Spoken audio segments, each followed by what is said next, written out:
Energy media readers, Western Canada is home to the Canadian oil and gas industry, and of course that is tied in directly and integrated with the American oil and gas industry, and all eyes these days are on the US shale producers, especially in Texas.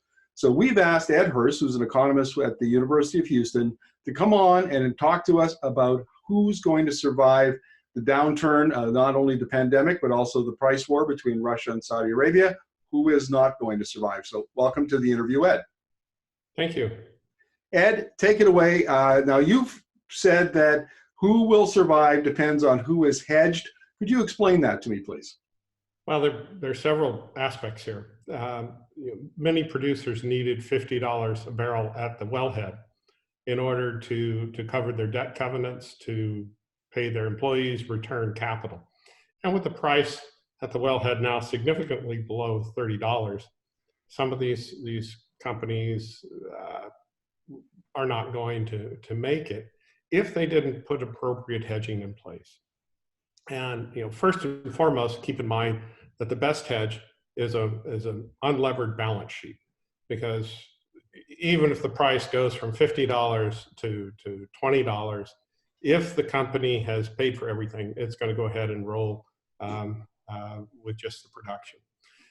Most companies conservatively would use puts. So a put contract guarantees the producer the right to sell oil at a set price. So if they had put in a layer of puts at, say, $40 a barrel, they would now be making $15 to $20 a barrel on that put contract.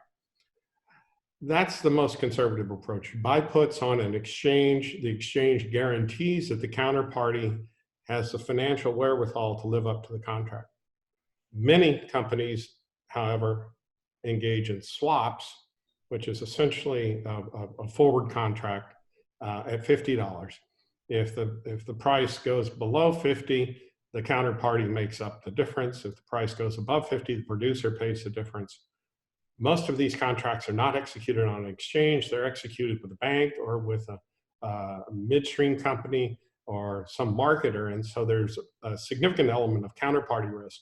And then there are these things called costless collars, where a broker will say, well, you guys can get 50 to 55. Above 55, you're knocked out. In exchange, we'll cover you below 45. And then they have knockout floors, and so the put's only good from, say, 50 to 45, but 45 to 40, anything below that is back on the producer. And these contracts are not very well disclosed in the public financial statements, and we have no idea how these contracts are set up with the privately held companies. So essentially, when I forwarded you a report from one of the analysts that I follow, and who thought that maybe the hedging was in the 40, 45, 50% range. But given what you've just said, that is really not a credible guesstimate, because we just really don't know and have no way of checking. We really don't know.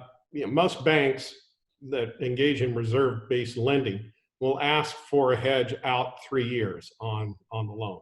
I think on average, we can think that across the board on the shale companies, they're hedged on an aggregate basis of 18 to 24 months. So most of them, if they do have some kind of book, especially with just a layer of puts, should be good for 18 to 24 months. Is it fair to say, Ed, that the larger companies, and especially the majors, to the extent they hedge, they're going to use the most conservative, risk-free method of hedging, and the smaller, more heavily leveraged companies are likely to use the more risky methods of hedging? That's a good characterization, yes. So are we set to see a wave of consolidation in the shale basin industry, where smaller players are failing, or more heavily leveraged, say, intermediates are failing, and the big players pick them up? We were going to see that for the last year and a half, and we have seen it. There has been a wave of consolidations. The challenges have come with the valuations. At this point, I think it's fairly certain that many of the owners of the shale companies will be happy to turn over the keys and get out from the debt if there is a creditworthy acquirer. And we've seen the extreme situation where Oxy went and bought Anadarko, and that doesn't appear to be turning out too darn well. And what about, we've seen some of the majors like Exxon Mobil sort of double down on the Permian in particular. Are we likely to see other majors come in and pick up assets at bargain prices? Well, potentially so. I mean, Exxon is very disciplined, but of course they didn't really go into the Permian for the idea of making it a play. They went into the Permian to lock up a supply so that they could expand their downstream refinery, in particular in Baytown, Texas. So how does this play into the price war? Does this mean that, say, I'll give you a scenario here, Exxon Mobil expands its acreage by taking over some of these bankrupt smaller companies and waits out the Saudi and the Russians till prices go up, and then they can go in and expand their capex in the Permian and boost production? Is that the kind of scenario we're looking at? Well, certainly if prices recover, that's a great scenario. And if they can acquire the acreage for, marginal amounts of money, there's no reason why they won't.